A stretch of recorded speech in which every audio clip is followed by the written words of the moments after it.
जम्मू कश्मीर में टिकट को लेकर पार्टी के अंदर मची खींचतान और घमासान के बीच भारतीय जनता पार्टी ने आज अपने उम्मीदवारों की छठी लिस्ट भी जारी कर दी और इस लिस्ट में आपको बता दें कि 10 उम्मीदवारों के नाम शामिल हैं।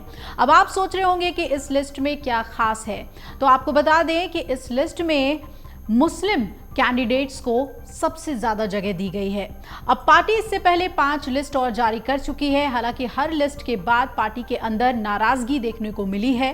कई वरिष्ठ नेता बीजेपी के टिकट ना मिलने से नाराज होकर पार्टी छोड़कर भी जा चुके हैं और लगातार विरोध प्रदर्शन बीजेपी के अंदर देखने को मिल रहा है।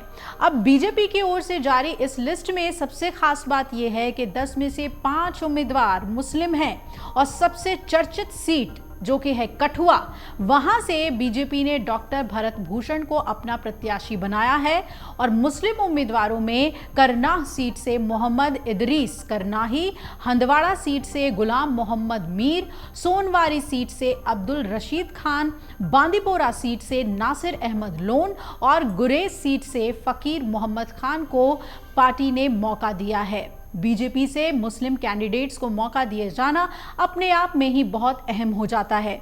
आइए आपको एक बार फिर से बता देते हैं 10 विधानसभा क्षेत्रों में बीजेपी ने किस तरीके से टिकटों का बंटवारा किया है।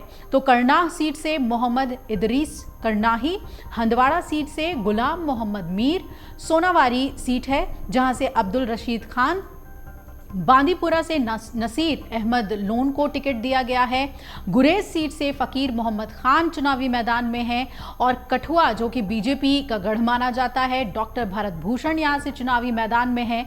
उधमपुर पूर्व से आरएस पठानिया, बिश्नाह सीट से राजीव भगत, बाहू सीट से विक्रम रंधावा और मढ़ से सुरेंद्र भगत को टिकट मिला है। अब जम्मू कश्मीर में विधानसभा के चुनाव 3 चरणों में होने हैं। पहले चरण का चुनाव 18 सितंबर को होगा, दूसरे चरण के चुनाव के लिए वोटिंग 25 सितंबर और तीसरे चरण के लिए वोटिंग 1 अक्टूबर को होगी। वहीं 8 अक्टूबर को वोटों की गिनती होगी और इससे पहले 8 अक्टूबर को काउंटिंग होनी थी, लेकिन हरियाणा में चुनाव की तारीखों में बदलाव होने के बाद मतगणना की तारीख बदल गई है। तो इस लिस्ट में जो कुल 10 उम्मीदवार हैं उनमें से 5 उम्मीदवार मुस्लिम हैं और ये बीजेपी की एक बड़ी रणनीति के तौर पर आप देख सकते हैं। आपको बता दें कि लगातार चाहे वो कांग्रेस हो या फिर नेशनल कॉन्फ्रेंस, उसने बीजेपी पर यही आरोप लगाया है कि बीजेपी धर्म के आधार पर लोगों को बांटने वाली राजनीति कर रही है और जम्मू कश्मीर में मुसलमानों को लेकर फारूक अब्दुल्ला खुलकर बोल रहे हैं, बीजेपी पर आरोप लगा रहे हैं। ऐसे में जब बीजेपी अपने छठे लिस्ट में आधी सीटें मुस्लिम समुदाय से आने वाले उम्मीदवारों को देती है तो जाहिर तौर पर वो एक बड़ा संदेश भी घाटी में देने की कोशिश कर रही है कि उम्मीदवारों को लेकर वो किसी भी तरीके से तुष्टिकरण नहीं करना चाहती और पूरी तरीके से जो मुस्लिम उम्मीदवार हैं पार्टी के अंदर काम कर रहे हैं उन पर बीजेपी का विश्वास है।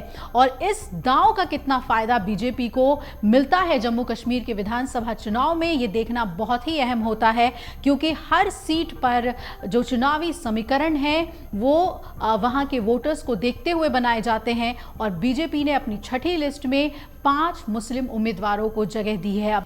अब देखना है कि इस टिकट पर कांग्रेस और नेशनल कॉन्फ्रेंस साथ ही पीडीपी भी क्या जवाब देती है। लेकिन बीजेपी की पूरी कोशिश है कि अपने जिताऊ उम्मीदवारों के दम पर वो इस चुनाव में परचम लहराए। अगर आप ये वीडियो YouTube पर देख रहे हैं तो हमारे चैनल को सब्सक्राइब करें और बेल आइकन को दबाना ना भूलें। अगर आप Facebook पर ये वीडियो देख रहे हैं तो हमारे पेज को लाइक करें।